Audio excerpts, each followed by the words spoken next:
Welcome to the President's Diary, where we take a look at His Excellency Dr. Mohamed Irfaan Ali's week of activities. Once again, His Excellency started his week by getting down and dirty in another cleanup exercise, this time in Region 3. He was joined by a minister within the Ministry of Public Works and the Chinese ambassador to Guyana. Dr. Irfaan Ali also continued the tree planting activity in Windsor Forest, following similar exercises in Lagrange and Schoonard. The activity is part of the National Cleanup and Beautification Campaign, which started last month in Georgetown. The event was a collaboration between the Regional Democratic Council, the various neighborhood democratic councils, and the private sector.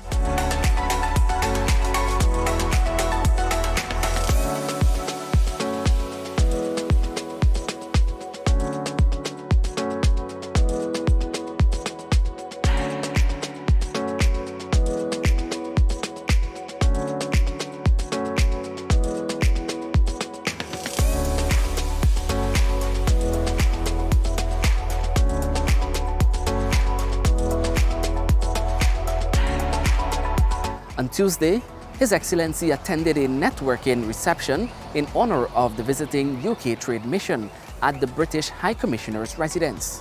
The 9-member delegation included representatives of companies that invest in education, manufacturing, and infrastructure. The companies are Grove Group, Concrete Canvas, DAR, Nectar Group, One True Maverick Vodka, Signature LLP, and Woolworth and Henry.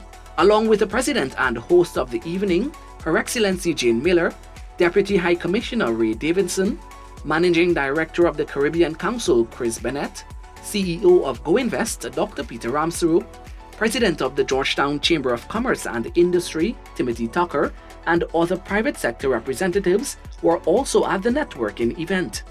President Ali also underscored the importance of partnership. Partnership for a specific, meaningful outcome is what we're looking at. And that is why these events are so important. Making the linkages, creating an avenue through which relationships can be built and nurtured, and the outcome must be successful partnership. On Thursday, His Excellency said tourism is one of Guyana's strongest sectors that highlights the future of Guyana. He made the assertion at the launch of the Tourism and Hospitality Association of Guyana 23rd edition of their Explore Guyana magazine at Cara Lodge. And that is why we are now seeing not only greater connectivity. For the first time, we have fiber going to Region 6, fiber going to Region 2, fiber going down to Region 10. Investment, one company, the Prime Minister told me a few days ago, planning upgrades and investment of close to $32 million US. Those are the type of investments that is going to create a strong competitive environment for us to move towards a digital mode that is critical for the survival of all these businesses. The head of state in his address also pointed out that for the upcoming oil and gas conference, Umanayana will be turned into a duty-free zone to promote Guyana to the world. The conference is being held from February 15 to 18. We have invited all our local suppliers and producers, from jewelry to rum to art and craft, every single thing. Our indigenous people, and we are creating a shopping experience in a duty-free zone for all the foreign delegates and visitors coming in, so that they don't, any little time they have, we can bring them as close as possible to the marketplace. His Excellency also met with the former West Indies fast bowler Sir Curtly Ambrose at State House. The two shared ideas and had a comprehensive discussion about cricket. Sir Curtly, one of the greatest fast bowlers of all time, is in Guyana to conduct a 3-day fast bowling clinic in Berbice. He was accompanied by President of the Berbice Cricket Board, BCB, Hilbert Foster, and 2 young cricketers, Jonathan Ramprasad and Surinder Kisunlal. The President was also presented with an artwork and a BCB coaching manual by Sir Curtly and Ramprasad on behalf of the board. Minister of Natural Resources Vikram Bharat who is a patron of the BCB, was also at the meeting. Also on Thursday, the Commander-in-Chief of the Armed Forces attended the annual Officers' Conference of the Guyana Defence Force at the National Cultural Centre. Delivering the feature address, the Commander-in-Chief of the Armed Forces reminded the officers of being the guardian of the force. The future of Guyana is upbeat. A foundation for sustained prosperity is being laid. But this is also a time for us to take national defense more seriously. We cannot afford to become complacent.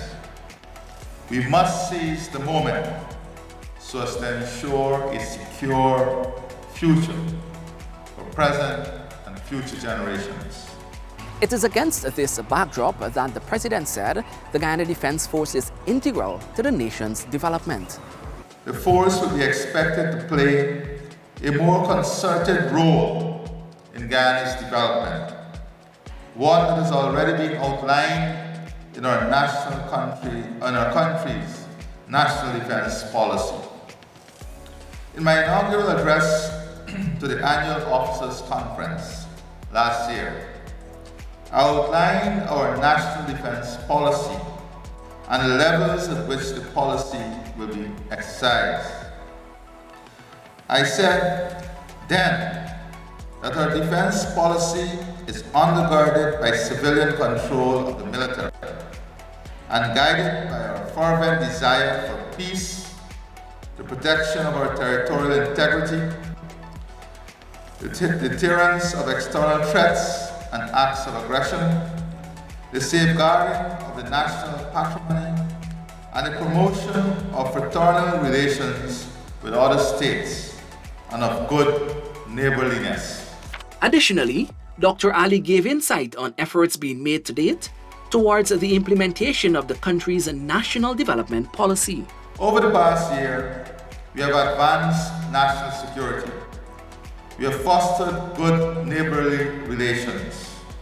We have deepened our defense relations with other states and their militaries.